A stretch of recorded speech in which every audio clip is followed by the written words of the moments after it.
F25 Grand Vitara 2 air bag മാറ്റി stop ചെയ്തിരിക്കുന്നു. പകരം ഇനി ഇറങ്ങാൻ പോകുന്നത് 6 എയർ ബാഗ് ഗ്രാൻഡ് വിറ്റാരയാണ്.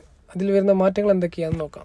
2 എയർ ബാഗിന് ബോഡി കളേർഡ് ഡോർ ഹാൻഡിൽസും 6 എയർ ബാഗിന് ബ്ലാക്ക് കളർ ഡോർ ഹാൻഡിൽസും ആണ് വരുന്നത്. Electrically foldable and body coloured mirror വരുന്നിടത്ത് പുതിയ അപ്ഡേഷനായ 6 എയർ ബാഗിൽ black colour manually foldable mirrors ആണ് വരുന്നത്. Stylish B pillar and C pillar black colour വരുന്നിടത്ത് പുതിയ അപ്ഡേഷനായ 6 എയർ ബാഗിൽ ബോഡി കളേർഡ് ആണ് വരുന്നത്. 2 എയർ ബാഗിന് സ്പെയർ വീൽ വരുന്നിടത്ത് ഇപ്പോൾ പുതിയ അപ്ഡേഷനായ 6 എയർ ബാഗിന് പഞ്ചർ കിറ്റാണ് മാരുതി നൽകിയിരിക്കുന്നത്.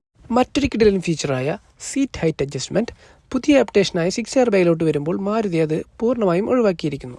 അതുപോലെ തന്നെ കോ ഡ്രൈവർ വാനിറ്റി മിറർ പുതിയ അപ്ഡേഷനായ 6 എയർ ബാഗിലോട്ട് വരുമ്പോൾ അതും ഒഴിവാക്കിയിരിക്കും. പുതിയ അപ്ഡേഷന് ഇൻസൈഡ് ഡോർ ഹാൻഡിൽ ബ്ലാക്ക് കളറാണ് വരുന്നത്. പുതിയ അപ്ഡേഷനിൽ 2 speaker and steering audio control ഒഴിവാക്കിയിരിക്കും. ഇത്രയും മാറ്റങ്ങളാണ് 2 air bag and 6 air bag grand വിറ്റാരയിൽ വരുന്നത്. AM മോട്ടോഴ്സിൽ 2 air bag grand Vitara limited stock available ആണ്. കൂടുതൽ അറിയാൻ ഈ കാണുന്ന നമ്പറിലേക്ക് വിളിക്കൂ.